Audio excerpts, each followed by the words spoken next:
नमस्कार, DD news पर आप देखना शुरू कर चुके हैं समाचारों का बुलेटिन। मैं हूं लाल चंद्र सिंह। देखेंगे देश और दुनिया की तमाम बड़ी खबरें, लेकिन सबसे पहले इस समय की हेडलाइंस।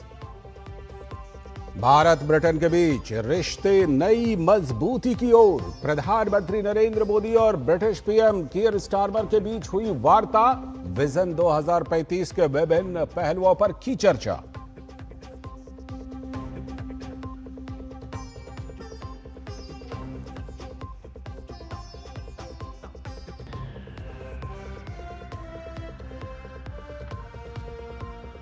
प्रधानमंत्री नरेंद्र मोदी ने भारत यूके व्यापार समझौते को बताया ऐतिहासिक।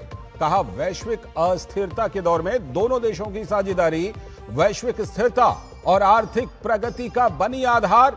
कीयर स्टारमर ने कहा, भारत की विकास यात्रा में ब्रिटेन अहम साझेदार।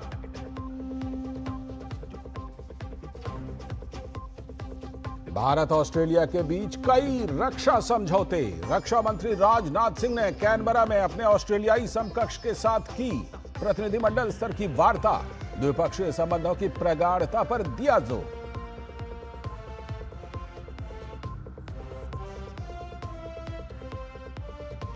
बिहार विधानसभा चुनाव को लेकर राजनीतिक दलों के बीच बयानबाजी तेज। भाजपा ने राहुल और तेजस्वी पर साधा निशाना। कहा, राहुल गांधी को इस समय सीधे आपको लिए चलते हैं सीधे जहां पर तो हम आपको कुछ तस्वीरें दिखाते हैं आज की बड़ी खबरों की। और आज की बड़ी खबरों में सबसे बड़ी खबर जो है वो प्रधानमंत्री नरेंद्र मोदी और ब्रिटेन के प्रधानमंत्री के बीच जो मुलाकातें हैं, जो कई कार्यक्रम हैं, उसको लेकर हम आपको तस्वीरें दिखा रहे हैं। ये तस्वीरें आप मुंबई से देख रहे हैं, जहां पर प्रधानमंत्री नरेंद्र मोदी और ब्रिटेन के प्रधानमंत्री कीयर स्टारमर के बीच जो मुलाकातें, उन्होंने इस दौरान एक प्रदर्शनी का अवलोकन किया। ये देखिए आप, इस प्रदर्शनी की जो तस्वीरें हैं, जो प्रधानमंत्री नरेंद्र मोदी ने और ब्रिटेन के प्रधानमंत्री ने संयुक्त रूप से जो अवलोकन किया है, उसी की आप तस्वीरें। ये भारतीय शिल्प कला से जुड़े उत्पादों की प्रदर्शनी है, जिसका अवलोकन प्रधानमंत्री नरेंद्र मोदी और ब्रिटेन के प्रधानमंत्री ने किया है। आप जो तस्वीरें देख रहे हैं उसमें देखिए, जो भारतीय शिल्प कला की जो महारत है, भारतीय शिल्प कला की जो खूबसूरती है, जो उस शिल्प कला की विशेषता है, वो आपको यहाँ पर दिखाई पड़ रही है। क्योंकि इस प्रदर्शनी में ऐसे उत्पादों को लगाया गया है जो भारतीय कला शिल्प से जुड़े हुए उत्पाद हैं। और इसी का अवलोकन प्रधानमंत्री नरेंद्र मोदी और ब्रिटेन के प्रधानमंत्री कर रहे हैं। ये मुंबई के जियो वर्ल्ड सेंटर में प्रदर्शनी लगाई गई है, तो वहीं पर इसका अवलोकन दोनों प्रधानमंत्रियों ने संयुक्त रूप से किया है। उसी की तस्वीरें हम आपको दिखा रहे हैं। और दोनों प्रधानमंत्री देखिए एक एक उत्पाद को किस तरह से देखते हुए और समझते हुए इस प्रदर्शनी का अवलोकन कर रहे हैं, जिसमें देखिए कई तरह की चीज़ें हैं, कपड़े हैं, हस्तकला से निर्मित जो सामान है वो हैं, चाहे वो मूर्ति कला हो या फिर और भी अन्य उत्पाद में। ये देखिए कुछ और उत्पाद हैं जो कि दैनिक जीवन में भी और छोटे छोटे उद्योगों में भी इस्तेमाल होते हैं। आपके घरों में भी ये इस्तेमाल होते हैं और छोटे छोटे उद्योगों में भी कुछ चीज़ें इस्तेमाल होती हैं। और साज सजावट के भी सामान बहुत ही खूबसूरत। और ये मुंबई के जियो वर्ल्ड सेंटर में दोनों प्रधानमंत्रियों ने इसका अवलोकन किया है। ये भारतीय कला शिल्प से जुड़े जो उत्पाद हैं, जो प्रोडक्ट्स हैं, उसका अवलोकन दोनों प्रधानमंत्री कर रहे हैं। और हम आपको लगातार तस्वीरें दिखा रहे हैं प्रधानमंत्री नरेंद्र मोदी और ब्रिटेन के प्रधानमंत्री के बीच जो मुलाकातें हैं, जो वार्ता है, दोनों देशों के प्रतिनिधिमंडल के बीच जो वार्ताएं हैं, जो मुलाकातें हैं, वो सब हम आपको लगातार दिखा रहे हैं। और इसी सिलसिले में आज, क्योंकि दोनों प्रधानमंत्री मुंबई में हैं, तो वहाँ पर उन्होंने जियो वर्ल्ड सेंटर में इस प्रदर्शनी का भी अवलोकन किया है। तो प्रधानमंत्री नरेंद्र मोदी और ब्रिटेन के प्रधानमंत्री कीयर स्टारमर ये मुंबई के जियो वर्ल्ड सेंटर में प्रदर्शनी देखते हुए, जिसमें कि ये तमाम उत्पाद जो कि भारतीय शिल्प कला की जो विरासत है, क्योंकि प्राचीन कला से ही लेकर के प्राचीन काल से लेकर मध्यकाल से लेकर अब तक भी भारत का जो हस्तशिल्प है, भारत की जो हस्तकला है, वो अपने आप में दुनिया में पहचान रखती है। और ब्रिटेन के प्रधानमंत्री भी बहुत तन्मयता के साथ इन उत्पादों को देख रहे हैं और इन उत्पादों के बारे में जानकारी ले रहे हैं। देखिए कुछ शॉल, जैसे यहाँ भारत में पश्मीना शॉल बहुत ही मशहूर है, बल्कि ये पूरी दुनिया में मशहूर है। तो ऐसे उत्पाद जो कि हस्तशिल्प से, शिल्प कला से जुड़े हुए उत्पाद हैं, उनका अवलोकन दोनों प्रधानमंत्री कर रहे हैं। तो प्रधानमंत्री नरेंद्र मोदी और साथ में ब्रिटेन के प्रधानमंत्री, दोनों प्रधानमंत्री ये अवलोकन प्रदर्शनी का कर रहे हैं। और जैसा कि आप जानते हैं कि भारत के दौरे पर ब्रिटेन के प्रधानमंत्री कीर स्टारमर आए हुए हैं और अब दोनों नेताओं के आज कई कार्यक्रम हैं, जिसमें कि दोनों नेताओं के बीच मुलाकात और कई तरह की वार्ताएं और साथ में ये प्रदर्शनी का अवलोकन भी। भारत की जो शिल्पकला है, भारत का जो हस्तशिल्प है, उसकी पहचान पूरी दुनिया में है। और ब्रिटेन ने तो और करीब से इस कला को, इस हस्तशिल्प को देखा है, क्योंकि हमारी आज़ादी से पहले ब्रिटेन जो था, उसका शासन था यहाँ पर। तो ये हस्तशिल्प, ये शिल्पकला, इससे जुड़े हुए उत्पाद, इससे जुड़ी हुई वस्तुएं आप भी अपने टेलीविज़न स्क्रीन पर देख रहे हैं। मुंबई के जियो वर्ल्ड सेंटर में ये प्रदर्शनी लगाई गई है और दोनों प्रधानमंत्री इसका अवलोकन कर रहे हैं। इससे पहले जो ब्रिटेन के प्रधानमंत्री कीर स्टारमर हैं, उनका मुंबई के राजभवन में प्रधानमंत्री नरेंद्र मोदी ने स्वागत किया और इस दौरान दोनों नेताओं के आपसी रिश्तों में ज़बरदस्त गर्मजोशी देखी गई और कई बड़ी बातें दोनों प्रधानमंत्रियों ने कही हैं, जिसमें कि ख़ास तौर पर जो ब्रिटेन के प्रधानमंत्री ने कही हैं, वो उन्होंने कहा है कि भारत 2028 तक दुनिया की तीसरे नंबर की अर्थव्यवस्था बन जाएगी। और इसमें उन्होंने प्रधानमंत्री नरेंद्र मोदी के नेतृत्व में इस मुकाम को हासिल करने के लिए बधाई भी दी है ब्रिटेन के प्रधानमंत्री कीर स्टारमर ने। तो प्रधानमंत्री नरेंद्र मोदी और ब्रिटिश पीएम कीर स्टारमर के बीच मुंबई में जो मुलाकात हुई, तो उस दौरान दोनों नेताओं ने कई मुद्दों पर बातचीत की है। और आज दोनों नेता ग्लोबल फिनटेक फेस्ट के 6ठे संस्करण को भी संबोधित करने वाले हैं। तो कई कार्यक्रम हैं और उसी सिलसिले में ये जो प्रदर्शनी का अवलोकन है, प्रधानमंत्री नरेंद्र मोदी और ब्रिटेन के प्रधानमंत्री कीर स्टारमर, वो दोनों प्रदर्शनी का अवलोकन कर रहे हैं और भारतीय हस्तशिल्प से जुड़े हुए जो बेजोड़ उत्पाद हैं, उन सभी उत्पादों को बहुत ही बारीकी के साथ और बहुत ही करीबी के साथ देख रहे हैं। वहाँ जो उत्पाद लगाने वाले लोग हैं, उनसे वो उन उत्पादों के बारे में समझ भी रहे हैं कि ये क्या चीज़ है और किस तरह से इसको बनाई गई है। तमाम जो बारीकियां होती हैं, उसे समझने की भी कोशिश दोनों प्रधानमंत्री कर रहे हैं। तो जैसे कि आपने ये तस्वीरें देखी, तो भारत के दौरे पर ब्रिटेन के प्रधानमंत्री आए हुए हैं। कीर स्टारमर के आज प्रधानमंत्री नरेंद्र मोदी ने मुंबई के राजभवन में इससे पहले स्वागत किया। इस दौरान दोनों नेताओं के आपसी रिश्तों में गर्मजोशी देखी गई। समुद्र के किनारे राजभवन के लॉन में दो देशों के प्रधानमंत्रियों ने कई महत्वपूर्ण विषयों पर चर्चा की।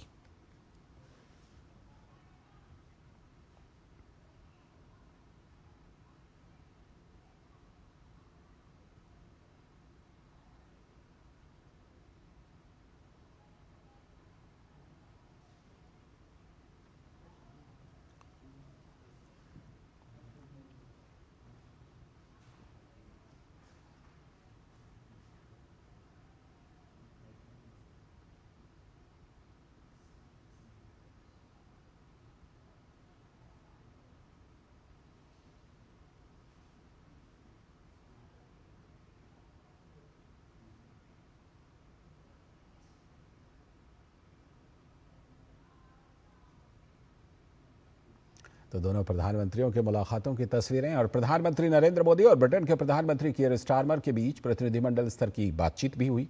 दोनों प्रधानमंत्रियों ने विजन 2035 के अनुरूप भारत ब्रिटेन व्यापक रणनीतिक साझेदारी के विभिन्न पहलुओं पर चर्चा की। विजन 2035 व्यापार और निवेश, प्रौद्योगिकी और नवाचार, रक्षा और सुरक्षा, जलवायु और ऊर्जा, स्वास्थ्य और शिक्षा और लोगों के बीच संपर्क जैसे कार्यक्रमों को लागू करने का केंद्रित और 10 वर्षों की समयबद्ध रूपरेखा प्रस्तुत करता है। और प्रतिनिधिमंडल स्तर की बातचीत के बाद संयुक्त प्रेस वक्तव्य में प्रधानमंत्री नरेंद्र मोदी ने कहा कि मौजूदा वैश्विक अस्थिरता के दौर में भारत और ब्रिटेन के बीच बढ़ती साझेदारी वैश्विक स्थिरता और आर्थिक प्रगति का एक महत्वपूर्ण आधार बन रही है। उन्होंने बताया कि हिंद प्रशांत क्षेत्र और पश्चिम एशिया में शांति और स्थिरता और यूक्रेन में चल रहे संघर्ष पर भी विचारों को साझा किया गया। यूके नेचुरल पार्टनर्स हैं। हमारे संबंधों की नींव में डेमोक्रेसी, फ्रीडम और रूल ऑफ लॉ जैसे मूल्यों में साझा विश्वास है। मौजूदा वैश्विक अस्थिरता के दौर में भारत और यूके के बीच ये बढ़ती हुई साझेदारी ग्लोबल स्टेबिलिटी और आर्थिक प्रगति का एक महत्वपूर्ण आधार बनी रही है। आज की बैठक में हमने इंडो पैसिफिक, वेस्ट एशिया में शांति और स्थिरता और यूक्रेन में चल रहे संघर्ष पर भी विचार साझा किए। यूक्रेन कॉन्फ्लिक्ट और गाजा के मुद्दे पर भारत डायलॉग और डिप्लोमेसी से शांति की बहाली के सभी प्रयासों का समर्थन करता है। साथ ही प्रधानमंत्री ने कहा कि भारत और यूके के बीच प्रौद्योगिकी के क्षेत्र में सहयोग की अपार संभावनाएं हैं। उन्होंने कहा कि क्रिटिकल मिनरल्स पर सहयोग के लिए एक इंडस्ट्री गिल्ड और सप्लाई चेन ऑब्जर्वेटरी की स्थापना का निर्णय लिया गया है। भारत और यूके के बीच टेक्नोलॉजी पार्टनरशिप में अपार संभावनाएं हैं। हम यूके की इंडस्ट्रियल एक्सपर्टाइज R&D को भारत के टैलेंट और स्केल के साथ जोड़ने पर काम कर रहे हैं। पिछले वर्ष हमने India UK technology security initiative launch किया। इसके तहत हमने क्रिटिकल एंड इमर्जिंग टेक्नोलॉजीज में ज्वाइंट रिसर्च और इनोवेशन के लिए एक मजबूत मंच तैयार किया। दोनों देशों की युवा पीढ़ी को इनोवेशन इस ब्रिज से जोड़ने के लिए हमने कनेक्टिविटी और innovation centre, joint AI research centre जैसे कई कदम उठाए हैं।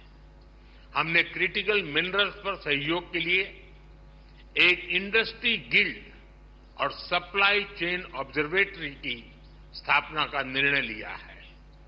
इसका सैटेलाइट कैंपस ISM धनबाद में होगा।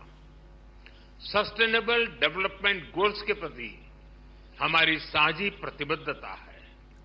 हम इस दिशा में India UK offshore wind task force के गठन का स्वागत करते हैं। साथ ही प्रधानमंत्री नरेंद्र मोदी ने ब्रिटेन के 9 विश्वविद्यालयों के भारत में परिसर खोले जाने पर खुशी व्यक्त की। उन्होंने रक्षा क्षेत्र में दोनों देशों के बीच बढ़ते सहयोग का भी जिक्र किया और कहा कि दोनों देशों के रक्षा उद्योगों को जोड़ा जा रहा है। हमारे बीच रक्षा सहयोग भी बढ़ा है। हम डिफेंस को प्रोडक्शन की ओर बढ़ रहे हैं। दोनों देशों की डिफेंस इंडस्ट्रीज को जोड़ रहे हैं। रक्षा सहयोग को एक कदम आगे बढ़ाते हुए हमने मिलिट्री ट्रेनिंग में सहयोग पर समझौता किया है। इसके तहत भारतीय वायुसेना के फ्लाइंग इंस्ट्रक्टर्स यूके की रॉयल एयरफोर्स में ट्रेनर्स के रूप में कार्य करेंगे।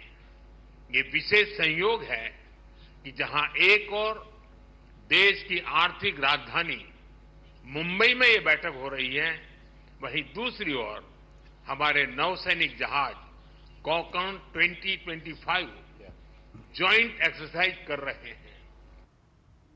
वहीं ब्रिटेन के प्रधानमंत्री कीयर स्टारमर ने भारत की विकास गाथा को उल्लेखनीय बताया। उन्होंने पीएम मोदी के विजन की सराहना करते हुए भारत की तीसरी सबसे बड़ी अर्थव्यवस्था और साल 2047 तक विकसित भारत बनाने के लक्ष्य में योगदान का भी जिक्र किया। It is significant that we're meeting here in Mumbai as India's economic and financial capital because India's growth story is remarkable. I want to congratulate the Prime Minister on his leadership, aiming to be the world's third largest economy by 2028. And your vision of Viksit Bharat is to completely develop the country by 2047. And everything I've seen since I've been here is absolute proof to me that you're on track to succeed in that. So we want to be partners on that journey. And my visit this week is about doubling down on the potential of our trade deal. और अब बिहार की चुनावी राजनीति की खबर। विधानसभा चुनाव की घोषणा के बाद जहां जेडीयू और बीजेपी के बीच सीटों पर सहमति बन चुकी है, वहीं लोजपा रामविलास ने अभी तक अपना पत्ता नहीं खोला है। और इसी बीच चिराग पासवान ने पार्टी की एक आपातकालीन बैठक भी बुलाई है। बैठक की अध्यक्षता पार्टी के सांसद और चुनाव प्रभारी अरुण भारती ने की। इस बैठक में पार्टी के सभी प्रमुख पदाधिकारी, सांसद, पूर्व विधायक और जिला इकाइयों के प्रतिनिधि शामिल हुए। बैठक के बाद पार्टी नेता राजू तिवारी ने कहा कि सीटों के बंटवारे को लेकर सर्वसम्मति से हमारे राष्ट्रीय अध्यक्ष चिराग पासवान को निर्णय लेने की जिम्मेदारी सौंप दी गई है। राष्ट्रीय अध्यक्ष चिराग पासवान अंतिम निर्णय लेंगे।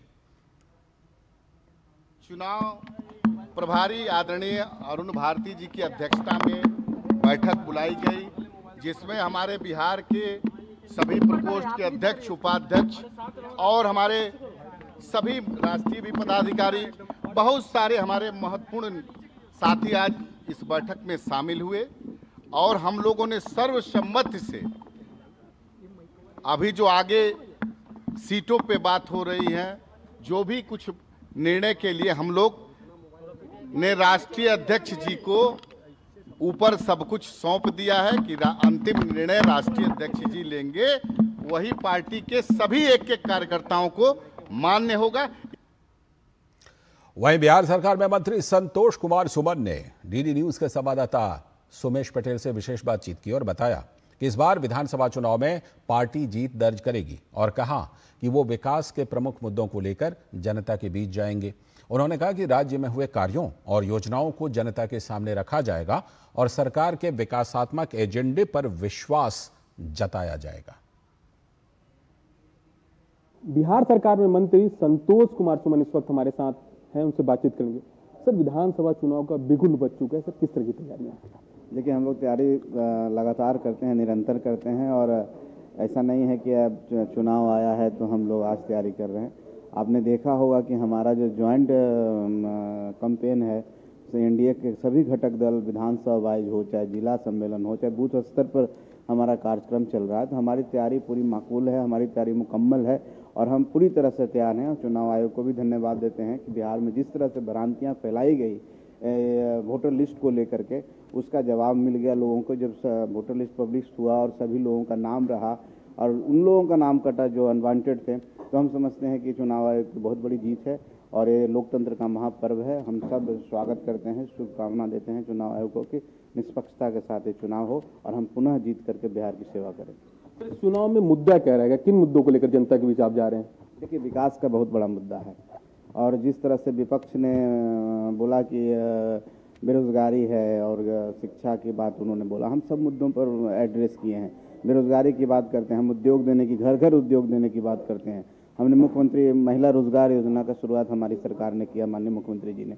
एक गेम चेंजर है, एक विजनरी प्लान है और आने वाला 5 साल में हर घर में एक उद्यमी बनेगा और हर घर से एक रोजगार निकलेगा। तो ये मुद्दा हमारा, और हम चाहते हैं कि बिहार तो औद्योगिक क्रांति के क्षेत्र में भी बिहार में उद्योग धंधे भी लगे। हम लोगों ने MOU साइन किया है और आने वाला समय में जिस तरह से हमारा सिंगल विंडो सिस्टम हुआ है, जिस तरह से हमने औद्योगिक पॉलिसी लाई है, तो ये मुद्दा है कि हम आने वाला 5 साल में औद्योगिक क्रांति लाएंगे बिहार में और बड़े बड़े इंस्टीट्यूशन, चाहे IT का सेक्टर हो, सब यहाँ पर आएंगे और यहाँ के लोगों को रोजगार मिलेगा। और हमारा जो परिकल्पना हमने, हमारे माननीय मुख्यमंत्री जी ने जो बोला है कि अगले 5 साल में हम 1 करोड़ रोजगार और 1 करोड़ नौकरी देंगे। साफ तौर पे सुन रहे थे बिहार सरकार में संतोष कुमार सुमन सर को, जिनका साफ तौर पे कहना था कि बिहार में जो विकास हुआ है, विकास के मुद्दों पर हम जनता के बीच जा रहे हैं और चुनाव में जीत का भी दावा कर रहे हैं। हालांकि 2 चरणों के मतदान के बाद जनता अपना जनादेश किसे देगी, ये तो कुछ दिन बाद ही पता चल पाएगा। Somesh Patel, DD news, Patna. तो आप बिहार सरकार में मंत्री संतोष कुमार से ये विशेष बातचीत देख रहे थे, जो कि हिंदुस्तानी आवाम मोर्चा यानी हम जो एनडीए की सहयोगी पार्टी है उसके नेता हैं। अभी वक्त है एक ब्रेक का। ब्रेक के बाद लौटेंगे तो देखेंगे बिहार चुनाव से जुड़ी कुछ और खबरें।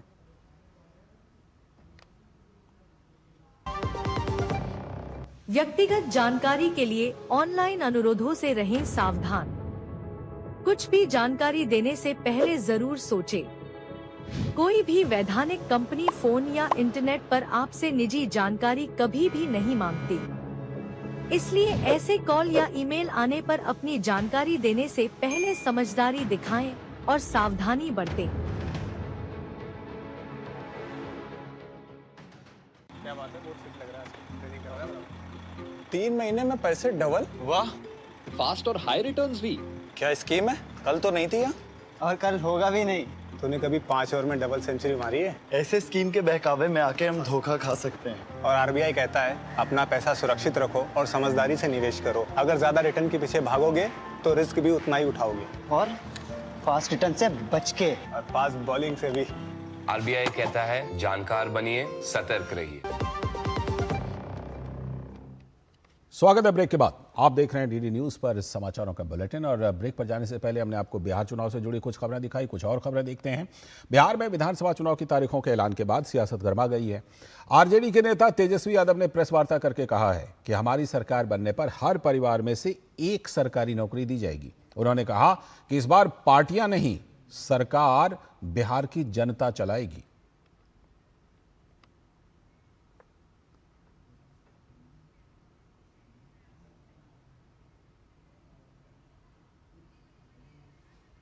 और बिहार विधानसभा चुनाव की तारीखों के ऐलान के साथ ही राजनीतिक दलों ने एक दूसरे पर तीखा हमला करना शुरू कर दिया है।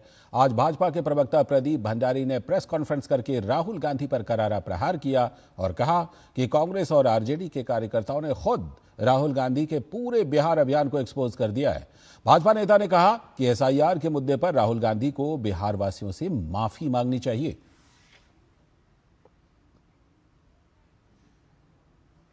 इसी के साथ इस बुलेटिन में फिलहाल इतना ही। हमें दीजिए अनुमति। नमस्कार।